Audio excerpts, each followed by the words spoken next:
దేశవ్యాప్తంగా సంచలనం రేపిన తిరుపతి లడ్డూ వ్యవహారంపై కాసేపట్లో సుప్రీంకోర్టులో విచారణ జరగనుంది. తిరుమల లడ్డూ కల్తీ ఘటనపై దాఖలైన పిటిషన్లపై గత నెల 30న విచారించిన సుప్రీంకోర్టు పలు కీలక వ్యాఖ్యలు చేసింది. తిరుమల లడ్డూ వ్యవహారంలో నిజాలు తెలుసుకోకుండా చేసిన ప్రకటనపై సుప్రీంకోర్టు సీరియస్ అయింది. తదుపరి విచారణ నేటికి వాయిదా వేసింది. కల్తీ నెయ్యి వ్యవహారంపై సుప్రీంకోర్టు సిబిఐ విచారణకి ఆదేశిస్తుందా లేక స్వతంత్ర దర్యాప్తుకి ఆదేశిస్తుందా అనే దానిపై ఉత్కంఠ నెలకొంది.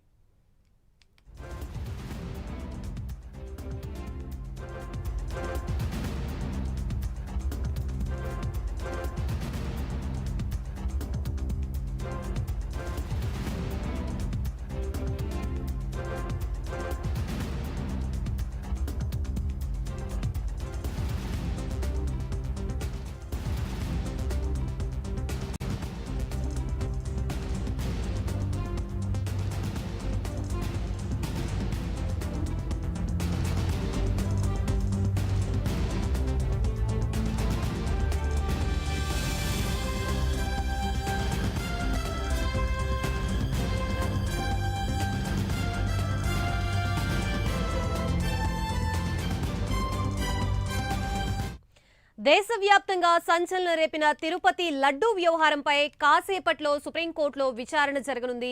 తిరుమల లడ్డూ కల్తీ ఘటనపై దాఖలైన పిటిషన్లపై గత నెల 30న విచారించిన సుప్రీంకోర్టు పలు కీలక వ్యాఖ్యలు చేసింది. తిరుమల లడ్డూ వ్యవహారంలో నిజాలు తెలుసుకోకుండా చేసిన ప్రకటనపై సుప్రీంకోర్టు సీరియస్ అయింది. తదుపరి విచారణ నేటికి వాయిదా వేసింది.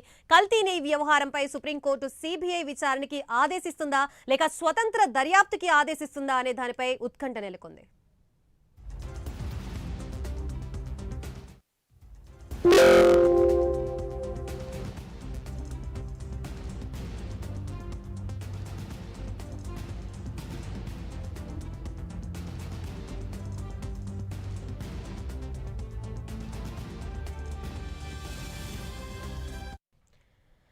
మొత్తంగా టీటీడీ లడ్డూ వ్యవహారంపై సుప్రీంకోర్టులో ఈ రోజు విచారణ జరగనున్నట్లుగా తెలుస్తోంది. ప్రస్తుతం ఇదే అంశానికి సంబంధించి మనకి పూర్తి అప్డేట్స్ ఇవ్వడానికి మా ప్రతినిధి హరిబాబు సిద్ధంగా ఉన్నారు. హరిబాబు, గాయత్రి, ఏదైతే లడ్డూ వివాదానికి సంబంధించి సుప్రీంకోర్టులో దాఖలైన బిల్లు మీద ఇటీవల విచారించిన సుప్రీంకోర్టు దీని మీద రాష్ట్ర ప్రభుత్వమే వ్యాఖ్యలు చేసి రాష్ట్ర ప్రభుత్వమే విచారణ కమిటీ నియమిస్తే బాగుండదని చెప్పి ఒక వ్యాఖ్యలు అయితే చేసిన పరిస్థితి కనిపిస్తుంది. దీనికి సంబంధించి కూడా ఇప్పటికే ఒక రాష్ట్ర ప్రభుత్వం నియమించినటువంటి ఏదైతే